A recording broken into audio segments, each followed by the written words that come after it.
ಸುಂದರವಾದ ಬೆಟ್ಟಗಳ ಮಧ್ಯ ಜೋಸಫಾಬಾದ್ ಎಂಬ ಊರಿತ್ತು. ಚಾರ್ಲ್ಸ್ ಮತ್ತೆ ಕ್ಲೇರಾ ಆ ಊರಲ್ಲಿರೋ ಒಂದು ಸುಂದರವಾದ ಮನೆ ಬಾಲ್ಕನಿನಲ್ಲಿ ನಿಂತ್ಕೊಂಡಿದ್ರು. ಆಗ ಕ್ಲೇರಾ ಕಣ್ಣು ಒಂದು ಚರ್ಚ್ ಮೇಲೆ ಬಿತ್ತು.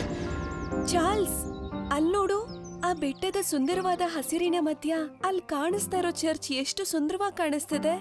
ಹೋಗೋಣ ಚಾರ್ಲ್ಸ್, ಚರ್ಚ್ ನೋಡೋಣ. ನಿನ್ನ ಐಡಿಯಾನೂ ಚೆನ್ನಾಗಿದೆ. ಅದು ಅಲ್ಲದೆ ನಮ್ದು ಈ ಊರಲ್ಲಿ ಮೊದಲನೇ ದಿನ ಅಲ್ವಾ, ಮುಂದೆ ನಾವು ಇಲ್ಲೇ ಇರ್ಬೇಕಾಗತ್ತೆ. ಈ ಊರ್ನವ್ರ ಜೊತೆ ಬೆರೆಯೋದಕ್ಕೆ ಚರ್ಚ್ಗಿಂತ ಒಳ್ಳೆ ಜಾಗ ಯಾವ್ದು ಸಿಗುತ್ತೆ ಹೇಳು? ಸ್ವಲ್ಪ ಹೊತ್ತಾದ್ಮೇಲೆ ಚಾರ್ಲ್ಸ್ ಮತ್ತೆ ಕ್ಲೇರಾ ಚರ್ಚ್ ಹೊರಗಡೆ ನಿಂತ್ಕೊಂಡು ಆ ಕಡೆ ಈ ಕಡೆ ನೋಡ್ತಾ ಇದ್ರು. ಆಗ ಅವ್ರ ಕಿವಿಯಲ್ಲಿ ಒಂದು ಹೆಂಗಸಿನ ಧ್ವನಿ ಕೇಳ್ಬರುತ್ತೆ. ನೀವಿಬ್ರು ಯಾರು? ಈ ಊರಿನವ್ರ ತರ ಕಾಣಿಸ್ತಾ ಇಲ್ವಲ್ಲ? ಚಾರ್ಲ್ಸ್ ಮತ್ತೆ ಕ್ಲೇರಾ ಹಿಂತಿರುಗಿ ನೋಡಿದಾಗ ಅಲ್ಲಿ ಒಬ್ಳು ಹೆಂಗಸು ಬಂದಿದ್ಲು ಮತ್ತೆ ಅವರನ್ನೇ ನೋಡ್ತಾ ನಿಂತಿದ್ಲು. ನನ್ನ ಹೆಸರು ಚಾರ್ಲ್ಸ್ ಅಂತ, ಮತ್ತೆ ಇವಳು ನನ್ನ ಫ್ರೆಂಡು ಕ್ಲಾರಾ ಅಂತ. ನೀವು ಸರಿಯಾಗಿ ಹೇಳಿದ್ರಿ, ನಾವು ಈ ಊರಿಗೆ ಹೊಸಬ್ರು. ನನ್ನ ಹೆಸರು ಮಾರ್ತಾ ಅಂತ. ನೀವಿಬ್ರು ಜೀವಂತವಾಗಿ ಉಳಿಬೇಕು ಅಂದ್ರೆ ಈ ಚರ್ಚ್ ಅಕ್ಕಪಕ್ಕನು ಯಾವತ್ತೂ ಸುಳಿಯಕ್ ಹೋಗ್ಬೇಡಿ. ಈ ಚರ್ಚ್ ತುಂಬಾ ವರ್ಷದಿಂದನೇ ಮುಚ್ಚೋಗಿದೆ. ಇಷ್ಟ ಹೇಳಿ ಮಾರ್ತಾ ಆ ಜಾಗದಿಂದ ವೇಗವಾಗಿ ಹೊರಟೋಗ್ಬಿಡ್ತಾಳೆ. ಇದಾದ್ಮೇಲೆ ಚಾರ್ಲ್ಸ್ ಕ್ಲೇರಾನ ನೋಡಿ ಹೇಳ್ತಾನೆ, ವಿಚಿತ್ರವಾಗಿದೆ, ಈ ಚರ್ಚ್ನ ನೋಡ್ತಾ ಇದ್ರೆ ಅನ್ನಿಸ್ತಾನೇ ಇಲ್ಲ ಈ ಚರ್ಚ್ ಕ್ಲೋಸ್ ಆಗಿದೆ ಅಂತ. ಒಂದ್ ವೇಳೆ ಇದು ಕ್ಲೋಸ್ ಆಗಿದ್ರೆ ಇದ್ರ ಬಾಗ್ಲು ಯಾಕೆ ಓಪನ್ ಆಗಿದೆ? ಚಾರ್ಲ್ಸ್ ಇಷ್ಟೆಲ್ಲ ಹೇಳಿದ್ಮೇಲೆ ಅವನ್ ಕಿವಿಗೆ ಒಂದ್ ಹುಡುಗಿ ಧ್ವನಿ ಕೇಳ್ಬರುತ್ತೆ. ನೀವಿಬ್ರು ಚರ್ಚಿಂದ ಹೊರಗೆ ನಿಂತಿರ್ತೀರಾ ಅಥವಾ ಒಳಗಡೆ ಬಂದು ಪ್ರೇ ಕೂಡ ಮಾಡ್ತೀರಾ? ಚಾರ್ಲ್ಸ್ ಮತ್ತೆ ಕ್ಲೇರಾ ಹಿಂತಿರುಗಿ ನೋಡಿದಾಗ ಅವ್ರ ಮುಂದೆ ಒಬ್ಳು ಸುಂದರವಾದ ನನ್ ನಿಂತಿದ್ಲು. ಚಾರ್ಲ್ಸ್ ಅವಳನ್ನ ನೋಡಿ ಹೇಳ್ತಾನೆ, ಈಗ ಸ್ವಲ್ಪ ಹೊತ್ತಿಗೂ ಮುಂಚೆ ಮಾರ್ತಾ ಅನ್ನೋ ಒಬ್ಬರು ಹೆಂಗಸು ಹೇಳ್ತಾ ಇದ್ರು ಚರ್ಚು ಎಷ್ಟೋ ವರ್ಷಗಳಿಂದ ಮುಚ್ಚೋಗಿದೆ ಅಂತ. ಆದ್ರೆ ಅವಳು ಚಾರ್ಲ್ಸ್ ಕೇಳಿದ ಪ್ರಶ್ನೆಗೆ ಏನು ಉತ್ತರ ಕೊಡದೆ ಅಲ್ಲಿಂದ ಬೇಗ ಬೇಗ ಚರ್ಚ್ ಒಳಗಡೆ ಹೋಗ್ಬಿಡ್ತಾಳೆ. ಚಾರ್ಲ್ಸ್ ಮತ್ತೆ ಕ್ಲೇರಾ ಅವಳ ಹಿಂದೆ ಹಿಂದೆ ಚರ್ಚ್ ಒಳಗಡೆ ಹೋಗ್ತಾರೆ. ಆ ಚರ್ಚ್ ಒಳಗಡೆ ತುಂಬಾನೇ ಕತ್ಲಿತ್ತು. ಅಚಾನಕ್ಕಾಗಿ ಆ ಚರ್ಚಲ್ಲಿರೋ ಮೇಣದ ಬತ್ತಿಗಳು ತನ್ನಿಂತಾನೆ ಹತ್ಕೊಳ್ಳುತ್ತೆ. ಇದನ್ನ ನೋಡಿ ಚಾರ್ಲ್ಸ್ಗೆ ಭಯ ಆಗಿ ಹೇಳ್ತಾನೆ, ಇದೇನಾಗ್ತಾ ಇದೆ ಕ್ಲೇರಾ? ನನ್ಗ್ಯಾಕೋ ಇಲ್ಲಿ ಏನು ಸರಿ ಇಲ್ಲ ಅನ್ನಿಸ್ತಾ ಇದೆ. ನಾವು ಇಲ್ಲಿಂದ ಈಗ್ಲೇ ಹೋಗ್ಬೇಕು. ಮತ್ತೆ ಆ ನನ್ನೆಲ್ಲಿಗೋದ್ರು? ಆಗ ಚಾರ್ಲ್ಸ್ ಮತ್ತೆ ಕ್ಲೇರಾಗೆ ಒಬ್ಳು ಹೆಂಗಸಿನ ಕಿರುಚಾಟ ಕೇಳ್ಬರುತ್ತೆ. ಅವರಿಬ್ರು ತಿರುಗಿ ನೋಡ್ದಾಗ ಅವರಿಬ್ರಿಗೂ ಒಂದು ಭಯಾನಕವಾದ ದೃಶ್ಯ ಕಾಣಿಸ್ಕೊಳ್ಳುತ್ತೆ. ಅಲ್ಲಿ ಅದೇ ನನ್ನ ನಿಂತ್ಕೊಂಡಿರ್ತಾಳೆ. ಅವಳ ಮುಖ ತುಂಬಾನೇ ಭಯಾನಕವಾಗಿರುತ್ತೆ. ಅವಳಿಗೆ ಕಣ್ಣಲ್ಲಿ ಕಣ್ಗುಡ್ಡೇನೆ ಇರಲ್ಲ. ಅವರಿಬ್ರನ್ನ ಅವಳು ನಗ್ತಾ ನೋಡ್ತಾ ಇರ್ತಾಳೆ. ಇದರರ್ಥ ಮಾರ್ತಾ ಅನ್ನೋ ಹೆಂಗಸು ನಿಜಾನೇ ಹೇಳ್ತಾ ಇದ್ಲು. ಕ್ಲೇರಾ ಹೆದರ್ಕೊಂಡು ಆ ಭಯಾನಕವಾಗಿರೋ ನನ್ಗೆ ಹೇಳ್ತಾಳೆ, ನನಗ್ ಗೊತ್ತಿದೆ ಈ ಚರ್ಚಲ್ಲಿ ಒಂದು ದೆವ್ವ ವಾಸ ಮಾಡ್ತಾ ಇದೆ ಅಂತ. ಆದ್ರೆ ನಾನಿಲ್ಲಿ ಒಂದ್ ಕಾರಣ ಇಟ್ಕೊಂಡ್ ಬಂದಿದ್ದೀನಿ. ಯಾವ ಕಾರಣ ಅದು? ಮದ್ವೆ ಆದ್ಮೇಲೆ ಕಳೆದ 2 ವರ್ಷದಿಂದ ನಾನು 3 ಸಾರಿ ಗರ್ಭವತಿ ಆಗಿದ್ದೀನಿ. ಆದ್ರೆ ಪ್ರತಿ ಸಾರಿ ಕೆಲವು ತಿಂಗಳಾದ್ಮೇಲೆ ನನ್ನ ಗರ್ಭ ಹೊರಟೋಗುತ್ತೆ. ನಾನ್ ಕೇಳ್ಪಟ್ಟೆ ಈ ಚರ್ಚಿನ ಒಳಗಡೆ ತುಂಬಾ ಜನ ಹೆಣ್ಮಕ್ಳಿಗೆ ಸಂತಾನ ಪ್ರಾಪ್ತಿ ಆಗಿದೆ ಅಂತ. ಸಂತಾನದ ಸುಖದಿಂದ ದೂರ ಇರೋರ್ಗೆ. ಸರಿ, ಈ ಸರಿ ನಿನ್ನ ಗರ್ಭ ಹೋಗೋದಿಲ್ಲ. ನಿನಗೊಂದು ಹೆಣ್ಮಗು ಆಗತ್ತೆ. ಆದ್ರೆ ನೀನೊಂದು ನನಗೆ ಮಾತು ಕೊಡ್ಬೇಕು. ಅವಳು ದೊಡ್ಡೋಳಾದ್ಮೇಲೆ ನೀನು ಆ ಹುಡುಗಿನ ದೆವ್ವದ ರೂಪದಲ್ಲಿ ಈ ಚರ್ಚ್ಗೆ ಸಮರ್ಪಿಸ್ಬೇಕು. ಅಂದ್ರೆ ನನಗೆ ನಾನಿದಕ್ಕೆ ಒಪ್ಕೋತೀನಿ. ಆದ್ರೆ ನೀನು ಈ ಚರ್ಚಿಂದ ಒಬ್ಳೇ ಆಚೆ ಹೋಗ್ಬೇಕು. ನಿನ್ ಗಂಡ ಯಾವತ್ತೂ ಈ ಚರ್ಚಿಂದ ಹೊರಗಡೆ ಹೋಗಲ್ಲ. ನನ್ಗೆ ಅದು ಒಪ್ಕೆ ಇದೆ. ಇಷ್ಟ ಹೇಳಿ ಮತ್ತೆ ಚಾರ್ಲ್ಸ್ಗೆ ಹೇಳ್ತಾಳೆ, ನನ್ನ ಕ್ಷಮಿಸ್ಬಿಡು ಚಾರ್ಲ್ಸ್. ನನಗೆ ನಿನಗಿಂತ ಮುಖ್ಯ ನನ್ನ ಸಂತಾನ ಭಾಗ್ಯ. ಆ ಭಯಾನಕವಾದ ಹೆಂಗಸಿನ ಬಾಯಿಂದ ತುಂಬಾ ಹುಳುಗಳು ಆಚೆ ಬಂದು ತುಂಬಾನೇ ವೇಗವಾಗಿ ಚಾರ್ಲ್ಸ್ ಮುಖದ ಮೇಲೆ ಬಂದು ಕೂತ್ಕೊಳ್ಳುತ್ತೆ. ಚಾರ್ಲ್ಸ್ನ ಕಿರುಚಾಟ ಆ ಚರ್ಚ್ ತುಂಬಾ ಕೇಳ್ಬರುತ್ತೆ. ಸ್ವಲ್ಪ ಹೊತ್ತಾದ್ಮೇಲೆ ಚಾರ್ಲ್ಸ್ ಅಸ್ಥಿಪಂಜರ ಆಗಿ ಕೆಳಗಡೆ ಬೀಳುತ್ತೆ. ಮತ್ತೆ ಇಲ್ಲಿ ಕ್ಲೇರಾ ಚರ್ಚಿಂದ ಹೊರಗಡೆ ಬರ್ತಾಳೆ. ಈ ಘಟನೆಯಾದ 20 ವರ್ಷಗಳ ನಂತರ ಕ್ಲೇರಾ ಮಗಳು ಆನಾಗೆ 20 ವರ್ಷ ಆಗಿತ್ತು. ಅವಳ ಸುಂದರತೆಯ ಬಗ್ಗೆ ಆ ಊರಲ್ಲಿ ತುಂಬಾನೇ ಸುದ್ದಿಯಾಗಿತ್ತು. ಒಂದು ದಿನ ಆನಾ ಮಾರ್ಕೆಟಿಂದ ಮನೆಗೆ ಹೋಗ್ತಾ ಇದ್ಲು. ಆಗ ಅಲ್ಲಿ ಸ್ಯಾಂಡಿ ಮತ್ತೆ ಅವನ್ ಫ್ರೆಂಡ್ ಡ್ಯಾನಿಯಲ್ ಅವಳ ದಾರಿಗೆ ಅಡ್ಡ ಬರ್ತಾರೆ. ನಾನ್ ನಿನ್ನ ಪ್ರೀತಿಸ್ತಾ ಇದ್ದೀನಿ ಆನಾ, ಮತ್ ನಾನು ನಿನ್ನ ಮದುವೆ ಆಗ್ಬೇಕು ಅಂತೀನಿ. ನಾನ್ ನಿನ್ನನ್ನ ಯಾವತ್ತೂ ಪ್ರೀತಿಸಲ್ಲ. ನನ್ಗೆ ನನ್ನಮ್ಮ ಮುಂಚೆಯಿಂದನೂ ಇದನ್ನೇ ಹೇಳ್ಕೊಟ್ಟಿದ್ದಾರೆ, ನೀನು ಮದ್ವೆ ಮತ್ತೆ ಮೋಹದಿಂದ ದೂರ ಇರು ಅಂತ. ಮತ್ತೆ ನನ್ನ ಇಡೀ ಜೀವನನ ಚರ್ಚ್ಗೆ ಸಮರ್ಪಣೆ ಮಾಡಿದ್ದೀನಿ. ಇಷ್ಟ ಹೇಳಿ ಆನಾ ಅಲ್ಲಿಂದ ಬೇಗ ಬೇಗ ಮನೆಗೆ ಹೋಗ್ತಾಳೆ. ಆನಾ ಹೋಗ್ತಿದ್ದಂಗೆ ಡ್ಯಾನಿಯಲ್ ಸ್ಯಾಂಡಿಗೆ ಹೇಳ್ತಾನೆ, ನನಗನ್ನಿಸ್ತಾ ಇದೆ ನಿನಗೆ ಹುಚ್ಚಿಡಿದೆ ಅಂತ ಸ್ಯಾಂಡಿ. ಗೊತ್ತಲ್ವಾ ಆನಾ ಶಾಪಗ್ರಸ್ತಳು ಅಂತ. ಈ ಊರಿನ ಜನ ಯಾರು ಆ ಚರ್ಚ್ನ ಅಕ್ಕಪಕ್ಕನೂ ಓಡಾಡೋದಿಲ್ಲ. ಆದ್ರೆ ನಾನ್ ನೋಡಿದೀನಿ, ಈ ಆನಾ ಇದ್ದಕ್ಕಿದ್ದಾಗೆ ಚರ್ಚ್ ಒಳಗಡೆ ನುಗ್ತಾನೆ ಇರ್ತಾಳೆ. ಮತ್ತೆ ಅದು ಅಲ್ದೆ ಆನಾ ಒಬ್ಳು ನನ್ನಾಗ್ಬೇಕು ಅಂತಿದ್ದಾಳೆ. ಹಾ ಗೊತ್ತು, ಆನಾ ಒಬ್ಳು ನನ್ನಾಗ್ಬೇಕು ಅಂತ ಹೇಳೆ ಅಂತ. ಆದ್ರೂ ಕೂಡ ನಾನು ಅವಳನ್ನ ತುಂಬಾ ಪ್ರೀತಿಸ್ತೀನಿ. ಡ್ಯಾನಿಯಲ್ ಹೆದರ್ಕೊಂಡು ಸ್ಯಾಂಡಿ ಅಜ್ಜಿ ಮಾರ್ತಾ ಹತ್ರ ಬಂದು ಹೇಳ್ತಾನೆ, ನಾನ್ ನಿಮ್ಮ ಹತ್ರ ಮುಖ್ಯವಾದ ವಿಷಯ ಮಾತಾಡ್ಬೇಕಾಗಿತ್ತು ಆಂಟಿ. ಸ್ಯಾಂಡಿ ಆನಾಳ ಪ್ರೀತಿಲಿ ಹುಚ್ಚನಾಗಿದ್ದಾನೆ. ಮತ್ತೆ ಇಡೀ ಊರ್ನವರು ಆನಾ ಮತ್ತೆ ಅವ್ರ ತಾಯಿ ಅಂದ್ರೆ ಹೆದರ್ಕೋತಾರೆ. ಆಗ ಅಲ್ಲಿ ಸ್ಯಾಂಡಿ ಬರ್ತಾನೆ. ಅಲ್ಲಿ ಬಂದು ಡ್ಯಾನಿಯಲ್ ನೋಡಿ ಹೇಳ್ತಾನೆ, ನಿನಗೊಂದು ಚಿಕ್ಕ ವಿಷಯ ಕೂಡ ಮುಚ್ಚಿಡಕ್ಕಾಗಲ್ವ ಡ್ಯಾನಿಯಲ್? ಮಾರ್ತಾ ಸ್ಯಾಂಡಿನ ನೋಡಿ ಹೇಳ್ತಾಳೆ, ನೀನು ಆಯನಳಿಂದ ದೂರ ಇರ್ಬೇಕು ಸ್ಯಾಂಡಿ. ಆದ್ರೆ ಯಾಕಜ್ಜಿ? ಊರಿನ ಜನ ಅಲ್ಲ ಆನೆ ಅಂದ್ರೆ ಯಾಕೆ ಅಷ್ಟೊಂದು ಹೆದರ್ಕೋತಾ ಇದ್ದೀರಾ?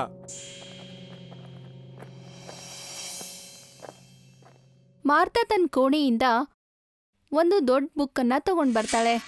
ಆ ಬುಕ್ಕಲ್ಲಿರೋ ಒಂದು ಭಯಾನಕವಾದ ಹೆಂಗಸಿನ ಫೋಟೋನ ಸ್ಯಾಂಡಿಗೆ ತೋರಿಸ್ತಾಳೆ. ನಿನಗ್ ಗೊತ್ತಿದ್ಯಾ ಇದು ಯಾರು ಅಂತ? ಸ್ಯಾಂಡಿ ಆ ಫೋಟೋನ ನೋಡಿ ಹೆದರ್ಕೊಂಡು ಹೇಳ್ತಾನೆ, ಇದಂತೂ ತುಂಬಾ ಭಯಾನಕವಾದ ಚಿತ್ರ. ಯಾರಿದು? ಇದೊಂದು ಸತ್ತಿರುವ ದೆವ್ವದ ಚಿತ್ರ ಸ್ಯಾಂಡಿ. ಇದು ಬೇರೆ ಪ್ರಪಂಚದಲ್ಲಿದೆ. ಬೇರೆ ಪ್ರಪಂಚ? ಹಾ ಸ್ಯಾಂಡಿ, ಬೇರೆ ಪ್ರಪಂಚ. ನಮ್ಮ ಈ ಚರ್ಚ್ ಅವಾಗಿಂದಿನ ಮುಚ್ಚಿರ್ಲಿಲ್ಲ. ಕೆಲವು ವರ್ಷಗಳಿಂದ ಈ ಚರ್ಚಲ್ಲಿ ಒಂದು ದೆವ್ವ ವಾಸವಾಗಿತ್ತು. ಅದು ಒಂದು ಹುಡುಗಿ ದೇಹದಿಂದ ಆತ್ಮನ ತೆಗೆಯುವಂತ ಪ್ರಯತ್ನ ಪಡ್ತು. ಜೀಸಸ್ ಇಂದ ಪ್ರಾರ್ಥನೆ ಮಾಡಿದ್ಲು. ಆ ಹುಡುಗಿ ಸರಿ ಹೋದ್ಲು. ಆದ್ರೆ ಆ ಚರ್ಚಿನೊಳಗಡೆ ಬೇರೆ ಪ್ರಪಂಚನೇ ಸೃಷ್ಟಿ ಆಗೋಗಿತ್ತು.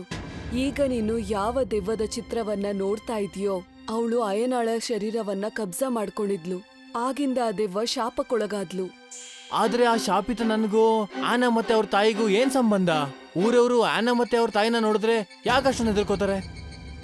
ಅಯ್ಯನಾಳ ತಾಯಿ ಮತ್ತೆ ತಂದೆ ಕೆಲವು ವರ್ಷಗಳಿಂದ ಚರ್ಚಿಂದ ಆಚೆ ಸಿಕ್ಕಿದ್ರು. ನಾನ್ ಅವ್ರಿಗೆ ಚರ್ಚ್ ಹೊರಗಡೆ ನಿಂತ್ಕೋಬೇಡಿ ಅಂತ ಹೇಳಿದ್ದೆ. ಆದ್ರೂ ಅವ್ರು ನನ್ ಮಾತ್ ಕೇಳಲಿಲ್ಲ, ಒಳಗಡೆ ಹೋದ್ರು. ಕೆಲವು ಸಮಯ ಆದ ನಂತರ ಚರ್ಚಿಂದ ಹೊರಗಡೆ ಅಯ್ಯನಾಳ ತಾಯಿ ಮಾತ್ರ ಬಂದ್ಲು. ಅವತ್ತಿಂದ ಅವಳ ತಂದೆ ಬಗ್ಗೆ ಯಾರಿಗೂ ಏನೂ ಗೊತ್ತಿಲ್ಲ. ಅದಾದ್ಮೇಲೆ ಅಯ್ಯನ ಹುಟ್ಟಿದ್ಲು. ನಾನು ಕ್ಲೇರಾ ಬಗ್ಗೆ ತಿಳ್ಕೊಂಡಾಗ ನನಗೆ ಅವಾಗ ಗೊತ್ತಾಯ್ತು ಕ್ಲೇರಾಗೆ 3 ಸಾರಿ ಗರ್ಭ ಹೋಗಿದೆ ಅಂತ. ಖಂಡಿತವಾಗ್ಲೂ ಆ ದೆವ್ವದಿಂದ ಅವಳು ಸಂತಾನನ ಪಡ್ಕೊಂಡಿದ್ದಾಳೆ ಅಂತ. ಆ ದೆವ್ವದೊಳಗಡೆ ಯಾವ ದೆವ್ವ ಕಬ್ಜಾನ ಮಾಡ್ಕೊಂಡಿದ್ಲೋ ಅವಳು ತನ್ನ ಮಗಳನ್ನ ಮನುಷ್ಯ ರೂಪದಲ್ಲಿ ಈ ಪ್ರಪಂಚಕ್ಕೆ ತರಬೇಕು ಅಂತ ಅನ್ಕೊಂಡಿದ್ದಾಳೆ. ಕ್ಲೇರಾಳಿಗೆ ಮುಂಚೆ ಅವಳು ಯಾವ ಹುಡುಗಿಗೆ ಸಂತಾನ ಭಾಗ್ಯ ನೀಡಿದ್ಲೋ ಆ ಸಂತಾನ 10 ವರ್ಷಗಳ ನಂತರ ಈ ಪ್ರಪಂಚದಿಂದ ಹೊರಟೋಯ್ತು. ಆದ್ರೆ ಆನಾ ಇನ್ನೂ ಬದುಕಿದಾಳೆ. ಆನಾ ದೆವ್ವದ ಮಗಳು. ಅವಳ ಮೇಲೆ ಶಾಪ ಇದೆ ಸ್ಯಾಂಡಿ. ತನ್ನ ಅಜ್ಜಿ ಮಾತು ಕೇಳಿಸ್ಕೊಂಡು ಸ್ಯಾಂಡಿ ಸುಮ್ಮನೆ ಆಗ್ಬಿಡ್ತಾನೆ.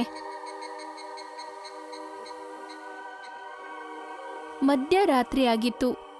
ಕ್ಲೇರಾ ತನ್ನ ಮಗಳಾದ ಆನಾ ಜೊತೆ ಗಾಢ ನಿದ್ರೆಯಲ್ಲಿದ್ಲು. ಆಗ ರೂಮಲ್ಲಿ ಅಚಾನಕ್ಕಾಗಿ ಒಂದು ಕಪ್ಪು ಹೊಗೆ ಆವರಿಸ್ಕೊಳ್ತು. ಆಗ ಕ್ಲೇರಾ ಎಚ್ಚರ ಆಗ್ತಾಳೆ. ಅವಳು ನೋಡ್ದಾಗ ಅದೇ ಭಯಾನಕವಾದ ನನ್ ಹೆಂಗ್ಸು ಅವಳ ಮುಂದೆ ನಿಂತ್ಕೊಂಡಿರ್ತಾಳೆ. ನೀನ್ ಯಾವಾಗ್ಲೂ ಚರ್ಚಲ್ಲೇ ಇರ್ಬೇಕು. ಚರ್ಚಿಂದ ನೀನು ಹೊರಗಡೆ ಯಾವತ್ತೂ ಹೋಗ್ಬಾರ್ದು. ಇದನ್ನ ಕೇಳಿಸ್ಕೊಂಡು ಕ್ಲೇರಾ ಆಶ್ಚರ್ಯದಿಂದ ಹೇಳ್ತಾಳೆ, ಆದ್ರೆ ನೀನ್ ನನಗೆ ಹೇಳಿದ್ದೆ ನನ್ ಮಗಳನ್ ಮಾತ್ರ ಚರ್ಚ್ಗೆ ಸಮರ್ಪಣೆ ಮಾಡ್ಬೇಕು ಅಂತ, ಅದು ಒಂದ್ ದೆವ್ವದ ರೂಪದಲ್ಲಿ. ಆದ್ರೆ ನೀನ್ ನನಗೆ ಇದನ್ನ ಹೇಳಿರ್ಲಿಲ್ಲ, ಅವಳ ಚರ್ಚಿಂದ ಹೊರಗಡೆ ಕಾಲಿಡಬಾರ್ದು ಅಂತ. ನಿನ್ನ ಕತೆ ಇವತ್ತೇ ಮುಗೀತು ಕ್ಲೇರಾ. ಅಚಾನಕ್ಕಾಗಿ ಆ ಹೆಂಗಸಿನ ಬಾಯಿಂದ ಆ ಭಯಾನಕವಾದ ಹುಳುಗಳು ಆಚೆ ಬಂದು ಕ್ಲೇರಾ ಮುಖದ ಮೇಲೆ ಬಂದು ಕೂತ್ಕೊಳ್ಳುತ್ತೆ. ಆಗ ಕ್ಲೇರಾ ಕಿರುಚ್ಕೊಂಡು ಒಂದು ಅಸ್ಥಿಪಂಜರ ಆಗಿ ಆ ಬೆಡ್ ಮೇಲೆ ಬಿದ್ದಿರ್ತಾಳೆ.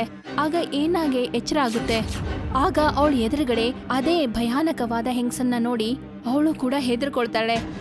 ಎದ್ದೇಳು ಆಯ್ನಾ, ನೀನು ಯಾವ ಹುಡುಗನನ್ನ ನೀನು ನಿನಗಿಂತ ಹೆಚ್ಚಾಗಿ ಪ್ರೀತಿಸ್ತಿದೀಯೋ ಚರ್ಚಿನ ಒಳಗಡೆ ಕರ್ಕೊಂಡ್ ಬಾ. ಆಗ ಆ ಭಯಾನಕವಾದ ಹೆಂಗಸು ಅಲ್ಲಿಂದ ಮಾಯವಾಗ್ಬಿಡ್ತಾಳೆ. ಆನಾ ನಿದ್ದೆಗಣ್ಣಲ್ಲಿ ಇದ್ದಕ್ಕಿದ್ದ ಹಾಗೆ ಆ ಕೋಣೆಗೆ ಹೋಗ್ತಾಳೆ. ಅಲ್ಲಿ ಸ್ಯಾಂಡಿ ಗಾಢವಾದ ನಿದ್ರೆಯಲ್ಲಿ ಇರ್ತಾನೆ. ಅಚಾನಕ್ಕಾಗಿ ಸ್ಯಾಂಡಿ ಎಚ್ಚರ ಆಗ್ತಾನೆ. ಆಗ ಅವನು ಅಲ್ಲಿ ಆನಾನ ನೋಡಿ ಅವನ್ಗೆ ಹೆದರಿಕೆ ಆಗುತ್ತೆ. ಮತ್ತೆ ಹೇಳ್ತಾನೆ, ನೀನು ಒಳಗಡೆ ಹೇಗೆ ಬಂದೆ ಆನಾ? ಬಾ ನನ್ ಜೊತೆ. ಸ್ಯಾಂಡಿ ಕೂಡ ನಿದ್ದೆಗಣ್ಣಿಂದ ಆನಾ ಜೊತೆ ಆ ಚರ್ಚ್ ಒಳಗಡೆ ಹೋಗ್ತಾನೆ. ಆ ಚರ್ಚ್ ಒಳಗಡೆ ಆ ಭಯಾನಕವಾದ ಹೆಂಗಸನ್ನ ನೋಡಿ ಸ್ಯಾಂಡಿ ನಿದ್ದೆಗಣ್ಣಿಂದ ಎಚ್ಚರ ಆಗ್ತಾನೆ. ಅವನು ನಡುಕ್ತಾ ಆನಾನ ನೋಡಿ ಹೇಳ್ತಾನೆ,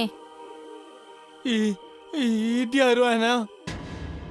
ಆನಾ ಒಂದು ಕೆಟ್ಟ ನಗುವಿಂದ ಸ್ಯಾಂಡಿಗೆ ಹೇಳ್ತಾಳೆ, ಇದು ನನ್ನ ಅಮ್ಮ ಚಾರ್ಲ್ಸ್. ನೀನ್ ಹೆದರ್ಕೋಬೇಡ.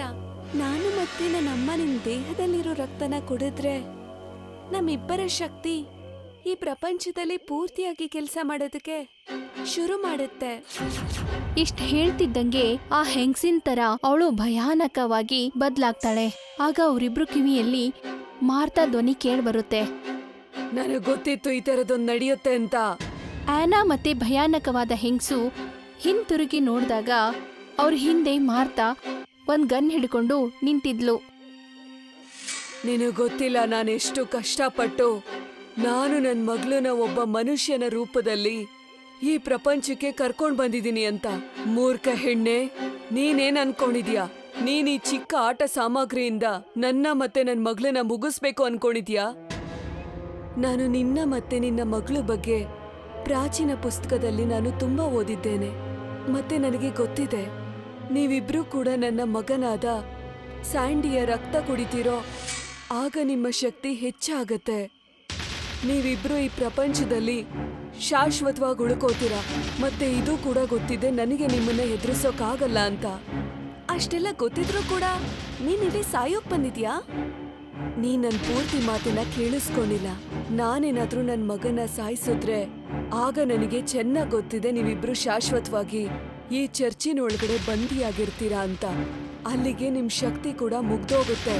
ನಿಮ್ಮಿಬ್ರು ಕ್ರೌರ್ಯದಿಂದ ಮನುಷ್ಯನ ಕಾಪಾಡೋದಕ್ಕೆ ನಾನು ನನ್ ಮಗನ ಬಲಿ ಕೊಡ್ಬೇಕಾದ್ ಬಂದ್ರೆ ನಾನು ತಲೆ ಕೆಡಿಸ್ಕೊಳ್ಳೋದಿಲ್ಲ. ಇಷ್ಟ ಹೇಳ್ತಾ ಹೇಳ್ತಾ ಮಾರ್ತಾ ಅವ್ರ ಮೇಲೆ ಗುಂಡನ್ನ ಹಾರಿಸ್ತಾಳೆ.